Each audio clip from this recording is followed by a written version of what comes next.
श्री रमण महर्षि से उनके शिष्य ने प्रश्न किया कि वह आत्मज्ञान की प्राप्ति कैसे करे। तब महर्षि जी ने उत्तर दिया, आत्मज्ञान कोई नवीन रूप से प्राप्त नहीं करना है, यह पहले से ही वहाँ है।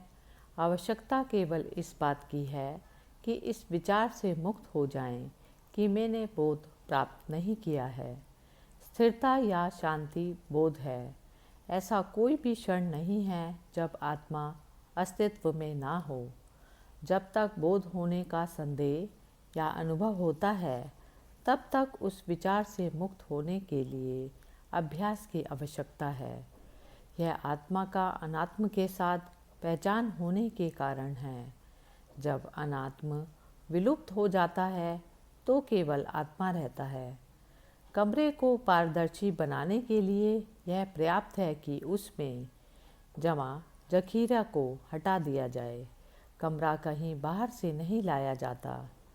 चूँकि वासनाओं के नष्ट हुए बिना आत्मज्ञान संभव नहीं, तब शिष्य ने प्रश्न किया कि उस अवस्था का बोध मैं कैसे करूं?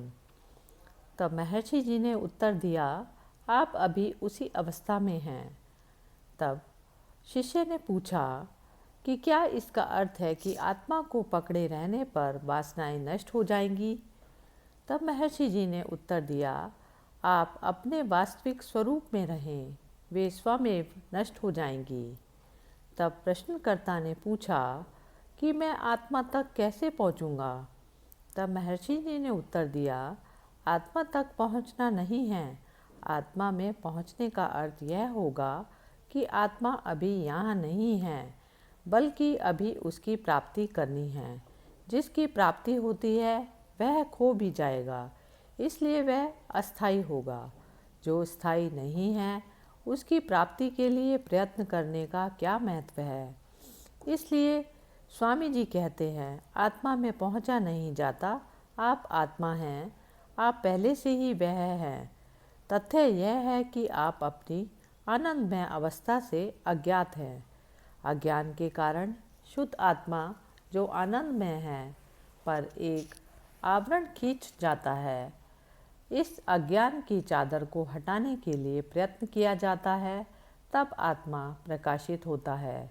इसलिए आत्मबोध सबके लिए है। बोध मुमुक्षुओं में भेद नहीं करता।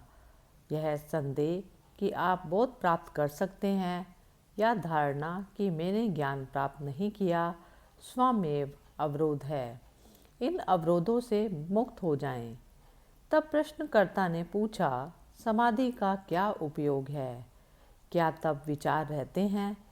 तब महर्षि जी ने उत्तर दिया, केवल समाधि सत्य को प्रकट कर सकता है। विचार वास्तविकता के ऊपर एक आवरण डालना है। इसलिए समाधि के अतिरिक्त अवस्थाओं में आत्मा का बोध नहीं होता। समाधि में कोई विचार नहीं होते, केवल मैं हूँ का अनुभव रहता है।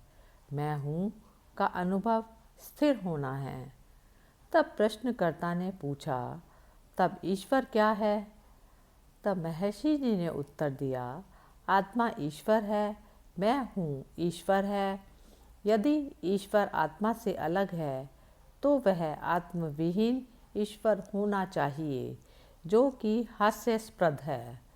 इसलिए आवश्यकता आत्मा के बोध करने की है। इससे सरल और क्या हो सकता है?